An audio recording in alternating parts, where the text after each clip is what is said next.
Good morning. How's everyone doing? Excellent. Great to see you all. Thank you for being here at Florida International's beautiful Biscayne Bay campus. We're honored to host you all, and I wanted to give a special welcome to Secretary Alexis Lambert, Director Bartlett, and of course, Governor Ron DeSantis. Thank you all for being here. Governor, we're so thrilled to welcome you to our beautiful campus. As you know, Florida is #1 in higher education across the country, and that is a testament to the governor's leadership on all issues related to higher ed. And FIU is proud to be a preeminent top 50 public research university in which we're able to not only work alongside the governor and the legislature, but make sure that we are doing the things that we need to do to keep Florida in that direction that the governor has led. So we understand the importance of what FIU does as it relates not only to here in South Florida, the environment, the economy, but also to the overall state university system. And so over the next 5 years, we are focused on becoming a top 30 university, and we're also focused on really honing in on those research areas in which FIU has become renowned. And so one of those areas is, in fact, our area of expertise related to environment, environmental resilience. And this campus right here is not only a major research hub, it's a test bed for all things environment, resilience, and research. And so we're excited about being able to use our existing resources and continue investing alongside the vision that the governor has had. And Governor, you know what they say, location, location, location, right? So FIU situated right next to the Everglades here on beautiful Biscayne Bay. We're excited that we get to not only host you today and showcase the wonderful research we're doing, but also the importance of what we're focusing on as it relates to the opportunities, as it relates to the research, the relevant research, because I don't think it's important for research just for research's sake. We want to make sure it's practical and it's something that's going to work with the Department of Environmental Protection and others. And so a showcase that I would always like to tout when I talk about our work on the environment is the 25 years that we have had NSF investing and supporting our Florida Coastal Everglades long-term ecological research program. We also have the world-renowned Wall of Wind, a national facility and a model that simulates Category 5 hurricane force winds. And I know we're glad that this year we are unscathed as it relates to hurricanes. But that facility, it not only models Cat 5 winds, but it also tests buildings, power lines, all the things to make Florida more resilient. And again, an area that the governor has led on. And so we're looking forward to working with you, Governor, and making sure that FIU, as we upgrade, as we enhance, and as we establish all the assets that we have to make us the state's, and I would say the nation's, premier disaster preparedness center of excellence. We are, again, very thankful that you would come here. And on a personal note, as a former lieutenant governor and someone that got to spend a lot of time with you, I know just how much you prioritize protecting our environment. I don't think the state of Florida, the country, and the world could give you enough thanks for what you've done to lead on that issue. So with that, I will turn it over to you, Governor, and thank you again for being here. Well, thank you, Madam President. It's great to be here back in South Florida.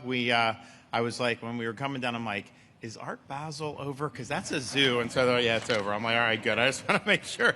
Not that the traffic was good, but it would have been even worse. And so I want to thank Jeanette for what she's done for the state and in this new role. She's doing a fantastic job. And FIU is really on the rise. And I'm excited for you guys.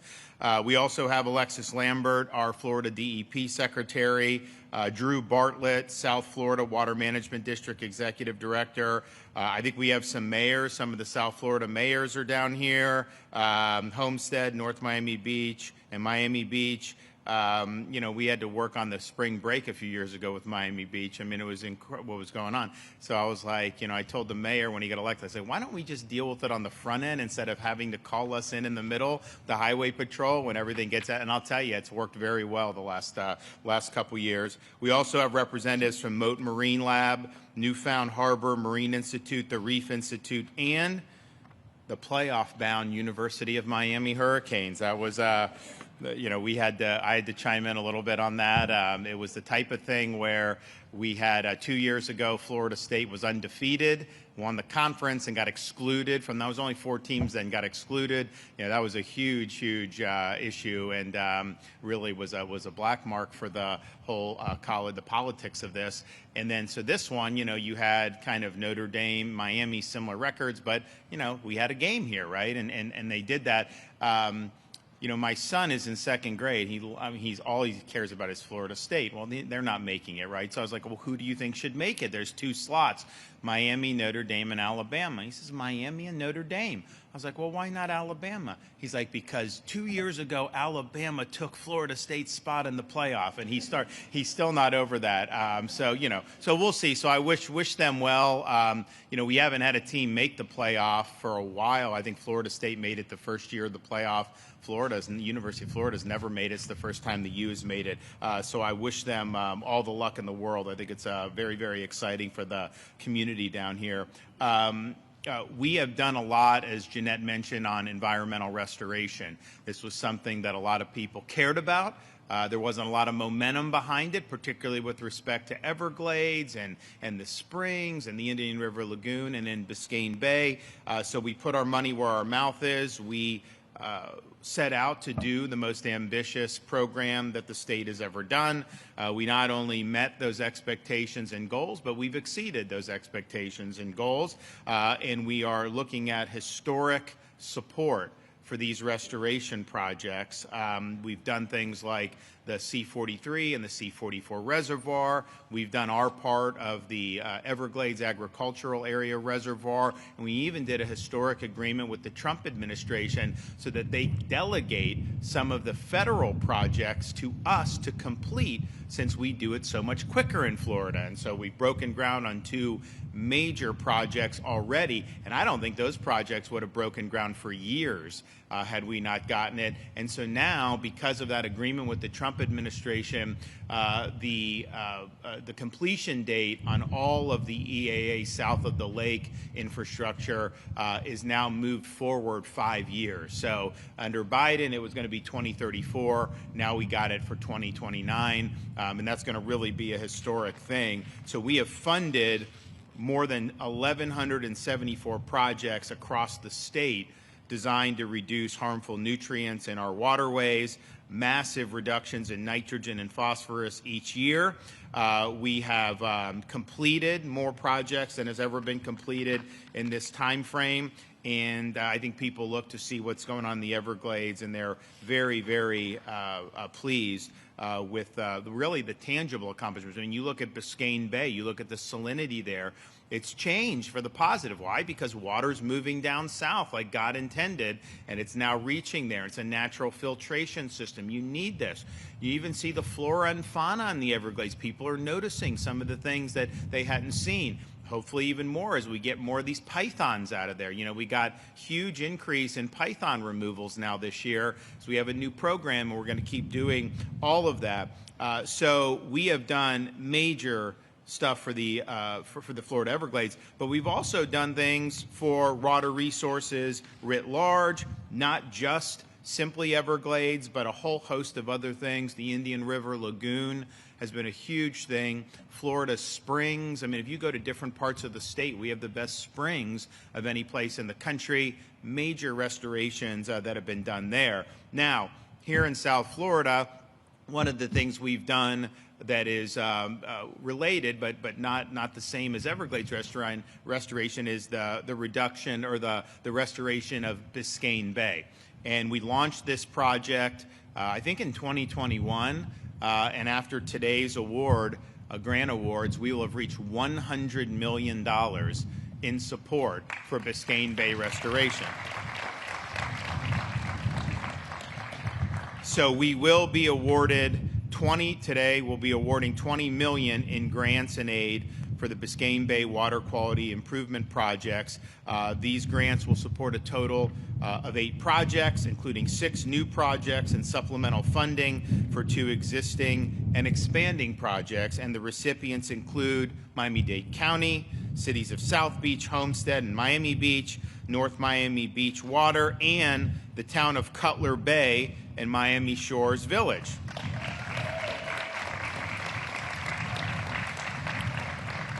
So these projects include septic to sewer conversion, wastewater storage projects that will lead to improved water quality of Biscayne Bay. You know, what we've already done has made a difference. I mean, people are very pleased with that, but we're not done, and we're going to continue to do that.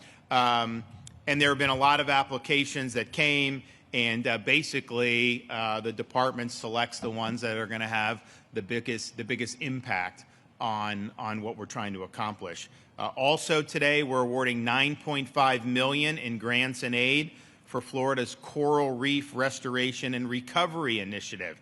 As the home of the continental U.S.'s only living barrier reef, we have worked very hard to protect this natural treasure.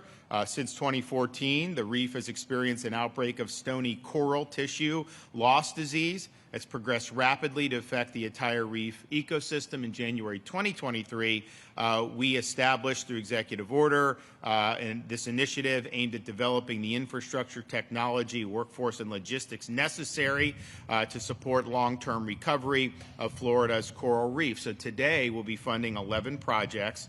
They were a project prioritized and awarded based on impact of scaling up land-based coral infrastructure and capacity. Recipients for this will include Sea Foundry, the Florida Aquarium, CAIR Corporation, Mote Marine, Reef Institute, Plant a Million, Corals Foundation, Reef Renewal USA, Newfound Harbor Marine Institute, Fish and Wildlife Foundation of Florida, and higher education institutions like Nova Southeastern, University of Miami, and Florida Atlantic University's Harbor Branch Oceanographic Institute. So this will help both the academic and private partners that are doing research to establish, expand, and maintain Florida's in-state coral propagation and grow-out facilities. So I want to thank the folks in the legislature who've been supportive of these initiatives over many, many years. I mean, we started in 2019, and it was a little bit different than the muscle memory that they had been doing in terms of how they handled some of the stuff. And there was a little bit of trepidation, and we were just like, you got to do it. And we had some great champions in the legislature. And then after we did it a year or two, we got a lot of momentum, had huge support through the years. And I think this is something that is really, really meaningful. So, you know, as the state of Florida is reducing taxes on people, as we're paying down, we've done accelerated debt repayment. You know, we now hit reducing our state taxpayer-supported debt by 50% just since I've been governor. Out of all 180 years of our history, we've knocked out 50%. We're doing a whole bunch of other things with maximizing the rainy day fund, doing a lot of great stuff. And by the way, our budget's less than the budget of New York City, which only has 8 million people. And that's before Mendami takes over the grocery stores. That's going to cost more. I'm telling you, it's not going to be pretty. But so we've done all that and been very fiscally responsible, and yet we've done historic support for these initiatives for conservation and environment, and we're really showing how it's done. And I'm proud of the folks that have been involved because, you know, the fact that we have the Army Corps and the Secretary of the Army and some of these folks saying, look, we know Florida's faster. We know Florida gets it done. We want to work together. We want to empower you guys. So for them to be block granting the money for those federal projects and we're taking the lead on those, you know, that is a really, really great team effort, and we're making huge, huge progress. So thanks to everybody involved. Alexis, come on up.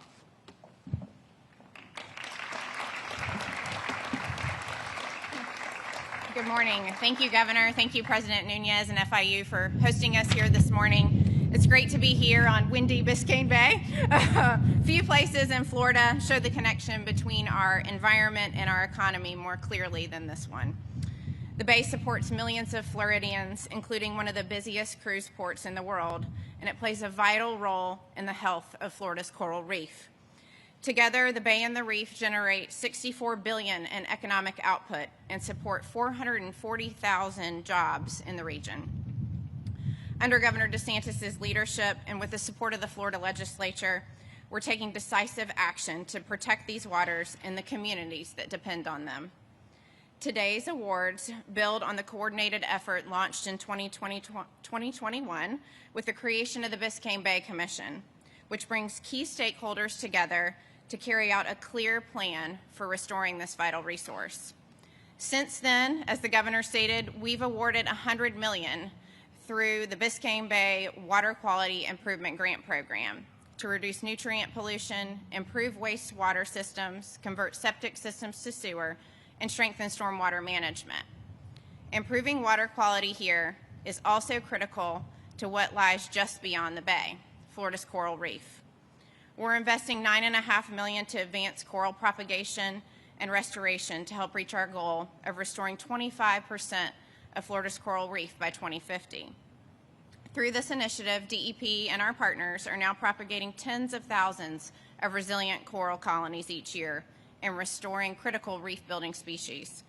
With continued support from Governor DeSantis and the legislature, we will keep making Florida, making real measurable progress for Florida's coastal waters. Thank you. Drew? I'm going to take this. It's bad.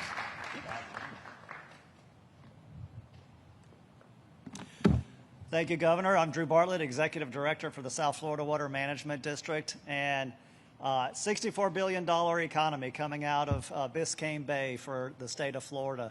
That's a big economy, a lot of jobs. But I didn't need a study to tell me that, because my wife and I, we plan a trip to Biscayne Bay every year.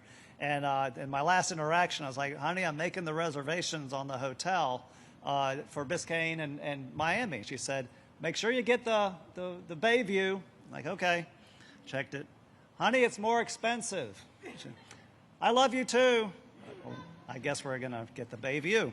All right, so because it's important to people. It's important to economy, this type of thing. And I've been in the water business since 1992. I started when I was 5. Yes, I know I look young. But what we learn over those years is that infrastructure investment is what is necessary to protect our environmental resources. And for the first 29 years of my career, there was none of this money going into Biscayne Bay, right? It only happened under you, Governor DeSantis, where you started this. You say, look, this bay is important. We need to start bringing state dollars, partnering with the local governments to get this infrastructure investment. And now we're up to 37 projects going on for Biscayne Bay. And let me tell you, it will make a difference. I manage projects. We put projects in at the South Florida Water Management District, and we see the difference right away as soon as they come online. And we're seeing it in the Everglades. We're seeing it in Florida Bay. And I'm happy to say, last month we celebrated the 80th project, starting with the pump station to get Lake Water South. And this afternoon at 1:30, I'm going to add 81 and 82, where we are restoring almost 4,000 acres of coastal habitat south of here in Cutler Bay and close to Homestead for the critters in Biscayne Bay. This has been envisioned, this project's been envisioned since 2000 as part of Everglades restoration. And at 1:30 today, I invite all of you here to come celebrate that restoration project too. Because let me tell you, this is a great day for Biscayne Bay. It's a great day for all of us in the water profession, all of us that care about Biscayne Bay. And it's a great day for Drew, because I got the best job on the planet getting to do this. Thank you, Governor, for giving me the best job. Good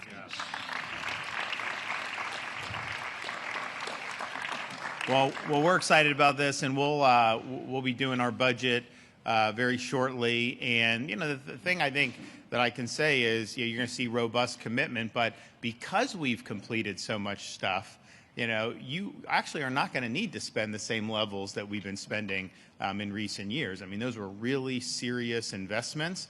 These are major projects, and when these projects come online, look, there's operation and maintenance, of course, but we've really done the heavy lifting. So there's going to be more to do, of course, but I think you're on a great path, and certainly from a fiscal perspective, it's going to be something that's really good. I was talking with a fellow great guy that runs our revenue department, and it's like, you hear a lot about the economy nationally and everything like that, and it's like, so they just had November, and they always forecast the revenue, and like sales tax revenue was like $240 million overestimate in Florida, and that's kind of been the story for so many years now. So we've got really strong fiscal, strong reserve, strong rainy day fund, and we're going to continue the commitment to doing all the stuff for environmental restoration. But man, having these reservoirs done, having what we've done, the stormwater treatment part of the EAA, we'll have these pump stations done,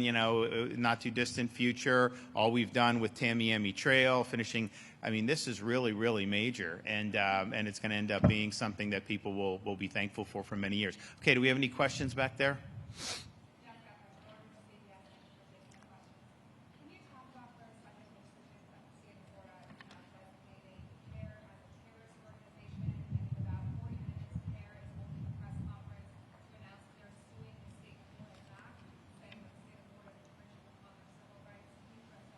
Well, I welcome the lawsuit. First of all, I get roll out of bed anymore. Someone's suing us for. I mean, it's like, some of it's just lawfare, right? But we welcome that. I mean, we did do the designation for both the Muslim Brotherhood and CAIR. This is something that has been a long time coming. I know the federal government's now working in a similar direction. The legislature is working on statutory laws that are going to impact this area. So I think our executive order is kind of the beginning. I think you're going to see statutory codification of how we handle different terror designations. But I welcome the lawsuit, because what will happen is that will give the state of Florida discovery rights to be able to subpoena the bank records, to be able to do that. And honestly, it'd give us even more reason, I believe. And so this is something that I know our Attorney General is ready, willing, and able to be fighting on this. And so that's they have every right to sue, and then we're going to have a right to get the information that we need to make sure. But our agencies are on notice about how any of our programs or any of our operations are impacted or not impacted, and so to the extent that they can be, then they're going to have a basis to be able to protect the people and the taxpayers from that. So I'd stay tuned there.